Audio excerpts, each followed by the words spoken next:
Okay, today we are reading Ahmed Aziz's Epic Year, chapters 32 and 33. As we read, I will try and stop and remind us to make some inferences. Here we go. Chapter 32.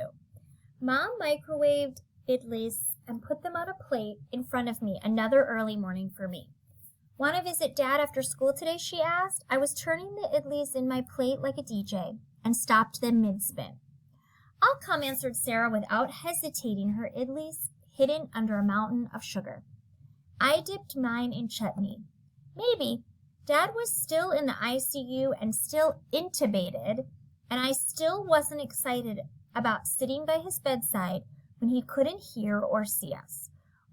Also, I needed more time in the library. Words I never thought I'd say. Think about it, replied Mom. I'm sure he'd really like to have you there. Most days we had to pick Jack up as well. My preference was that he not talk to me and I not talk to him. I had learned to avoid walking with him by giving him a head start while I adjusted my jacket or fiddled with the car door or looked for something in my bag. Mom kept trying to get a conversation going. You like tacos? Ahmed loves tacos. Oh, nice, Jack replied. Everyone likes tacos, Mom. You like to sleep in late? Ahmed loves to sleep in late. Oh, nice, Jack replied. Everyone likes to sleep in, Mom. Jack was always polite and would always respond, except one time. Ahmed and I have talked about inviting you for dinner. Come by any time you get lonely.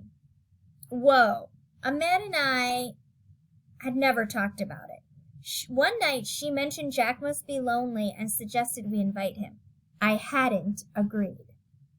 To this, Jack didn't respond. He got very quiet in the back seat, and Mom eventually put us out of our misery by turning on the music. I spent enough time tying my shoes to allow Jack to be a few steps ahead. When he turned around, his face was red. I like being alone at home. Listen, Jack, I never even said anything. I don't know what she was talking. Okay, before we continue, let's think about how Jack is feeling. Remember, his mom is not around a lot.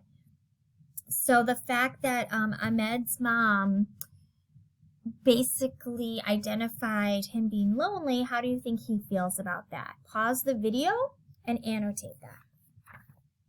I feel so sorry for you, Ahmed. I can't imagine having to live your life, he said before walking ahead of me into the building.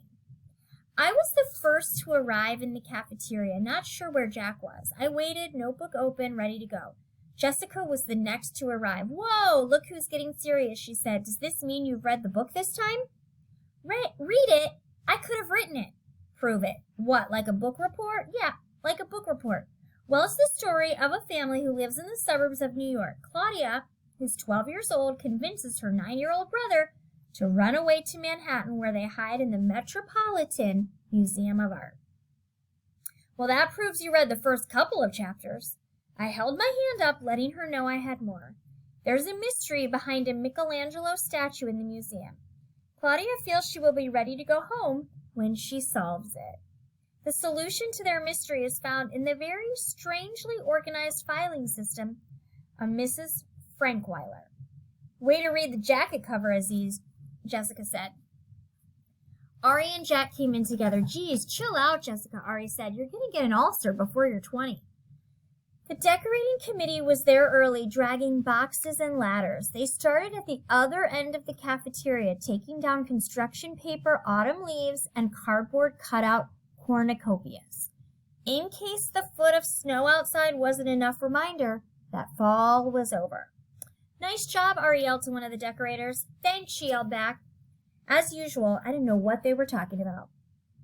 For what, I asked, didn't you see her on Morning Report yesterday?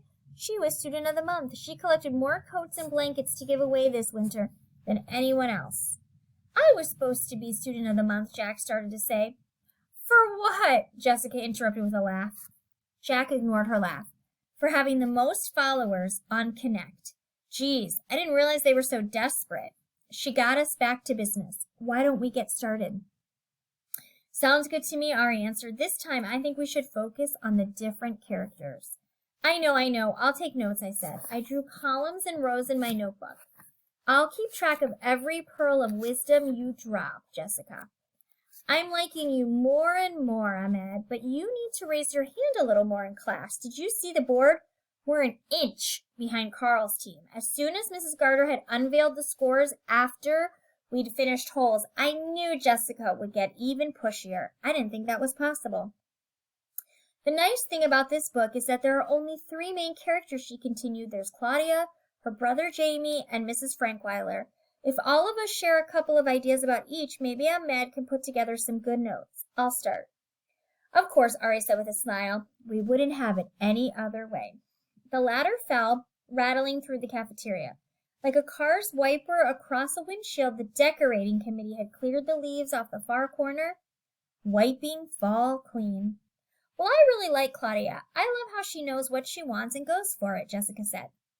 I don't know, Jack said. I think Claudia is kind of weird. She has everything she could want and still runs away from home. I don't get it. I agreed with Jack, but would never admit it. First, I admired the creativity of his bullying, and now I was agreeing with his thoughts on this book. What was next? Inviting him home after school to play video games and drink hot chocolate? Okay, so just here for a moment, do you think that Ahmed's feelings about Jack are surprising him? Normally, when someone is bullying you, you have feelings of anger and are very mad at that person. So this is kind of an interesting approach, I would say, Ahmed is taking. I didn't really like Claudia either, I said, but I did like the way she took off on this adventure without knowing exactly what she was going to do. That took guts. She was looking for something and was willing to do anything to find it. Sure, I stole a little from Carl, but that didn't make it less true or less mine. Like most days, Jessica had the most to say, and Ari waited for a space to open up before he spoke. Anything to add, Ari? Honestly, I didn't like Claudia either. She is too bossy for me, but I like how she included Jamie in things, like being in charge of the money. She learned to let him be an important part. Jessica, you see how that works? Need to take notes? She ignored him. I looked at my notes. All of us had read the same book, but we each saw Claudia in different ways. That was kind of cool. Just so you know, that's one of the reasons I really love reading, especially with students, is that everyone can bring their own perspective and background. So if I was annotating right now, I would be writing that down, talking about how different people bring different perspectives and thoughts to what they read. Did you get that, Ahmed? Jessica asked. What did you say, Claudia? I mean Jessica, which made Ari laugh. I said I can feel that trophy in my hands already. I looked at my notes. I had 2 full pages. What's the deal with that trophy? I could get each of you one for a couple of dollars if you wanted. Ari started to pack up his things up. You'll get it when you've been here a little longer. Beating Mrs. Garter would be legendary. It would make the team who beat her legendary. The back wall was completely cleared and the decorating committee began putting things up. There were snowmen and tinsel and menorahs and a Christmas tree and my kindergarten snowflakes. I was not expecting any crescents or stars for Eid. Mom suggested I join the committee if I cared about Eid decorations, about being represented, as she put it. Representation would be nice, but I didn't care enough to be a joiner. Okay, I think we've got enough, Jessica said. The bell is going to ring soon anyway. Jack, you were pretty quiet today. Jack turned to me instead of Jessica. Yeah, I'm working on something and it's taking a lot of my attention right now. While the others were busy putting chairs back, Jack knocked my notebook to the floor. Thanks a lot, Mom. I guess we weren't ready for hot chocolate and video games. Chapter 33. After school, searching through old newspapers, I really felt like Claudia, and like Claudia, I didn't know what I was looking for, but I needed to find it. I asked Mrs. Garter more than once, You'll know when you see it, she answered. I looked through everything, gathering utterly useless information along the way. I knew why the mascot was changed, cultural sensitivity. I knew the school play performed in 1982, Alice in Wonderland. I found the article Carl wanted about how the school got its name, a vote at a boring city council meeting. What I didn't find was what I was looking for, what Mrs. Garter was hoping I'd find. I skimmed for pictures and dates remotely related to my family, assuming that's what she wanted me to find. I glanced over winners of science fairs, lists of colleges chosen by seniors, and comic strips poorly drawn and barely decipherable. What made me stop to read every time, though, was the advice column. It was written to Dear Grumpy Old Man, and I must have the soul of a grumpy old man because I loved his advice. Dear Grumpy Old Man, my friends all have nicknames for each other. They nicknamed me Chubby.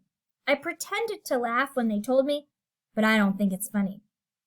Dear enough, sticks and stones may break my bones, but names will never hurt me. That's the dumbest thing anyone ever told me. You know the smartest thing anyone ever told me? It was Eleanor Roosevelt. She said, no one can make you feel bad without your permission. Okay, so that's a really important point, especially as sixth graders when we think we need to fight back about something. This is a really important point. No one can make you feel bad without your permission. We should definitely discuss that in class. Or something like that. When my wife told me not to wear my pants so high, I told her Eleanor Roosevelt told me I could wear my pants any way I pleased. Maybe your friends don't know how you feel. Tell them, and if they don't listen, maybe it's time for you to find new friends. Sincerely, Grumpy Old Man. Dear Grumpy Old Man, my friend had a party and didn't invite me. She said she forgot. It keeps apologizing, but I don't think I can forgive her. Maybe I'll have a party and forget to invite her. Then she'd understand how I feel. Sincerely, Angry. Dear Angry, I was eating my dinner at 4 p.m. like I always do, the early bird special, you know. I got a great fortune in my cookie. It said, before you embark, if you don't know what that word is, annotate it, on a journey of revenge, you'd better dig 2 graves. I don't have the energy to look for my shovel, let alone dig 2 graves, do you? Your friend was wrong, and I'm glad she said sorry. Sometimes it's hard to forgive someone, but sitting there stewing in your own anger only gets in the way of your own happiness. Wow, lots of words of advice here, 6th graders. At my shuffleboard game yesterday, someone accidentally moved my puck and I lost the game. I wanted to clock him in the face, but I didn't. Sincerely, Grumpy Old Man. Dear Grumpy Old Man, a friend of mine struggles with fitting in. I keep telling him to just be himself, but he prefers to pretend he's something he's not, just to fit in. Any advice for him? Signed, Awkward. Dear Awkward, you're asking for a friend, right? Wink, wink. Some old fart once said, be yourself because everyone else is taken. Stay true to who you are. You be you. But I've got to agree with your friend on this one, and I don't like agreeing with anyone. Pretend to laugh about something, and sometimes you'll find it funny. Pretend to cry about something, and sometimes you'll find it sad. For the little things, it's okay to pretend. Sincerely, Grumpy Old Man. That was advice I knew well because I had been getting that same advice all my life. Fake it till you make it. I tried to flip through one of the leather-bound volumes, but the pages stuck together. I separated them, and a grainy photo at the bottom caught my eye. He was much younger, a little thinner, and he had more hair, but I could have recognized those eyebrows and that smile anywhere. It was my father. His hand was casually slung over someone's shoulders. No one else in the photo was aware their picture was being taken, but not my father. He was smirking straight at the camera. He was casual and happy and somehow light. So different from his brother. So different from me. Bill, Jacob, and friends taking a break during SATs read the caption under the photo. When Dad ate curry with a fork and a knife instead of with his hands, or when he complained about Indians never being on time getting somewhere, Mom teased him by calling him Bill. A lifetime ago, Dad was Bill instead of Bilal. His American name, he joked. Only Bill and Jacob were named in the caption. Usually I was the unnamed kid in the picture. Unacknowledged. Another really important vocab word that if you don't know, that should be one of your unfamiliar words to annotate. I didn't notice Carl standing next to me. You're still in the library, he asked. Must be important. Hey, Carl, look at this. It's a picture of my dad. Whoa, I didn't know he went here. He reminds me of you. I always knew Carl was pretty cool.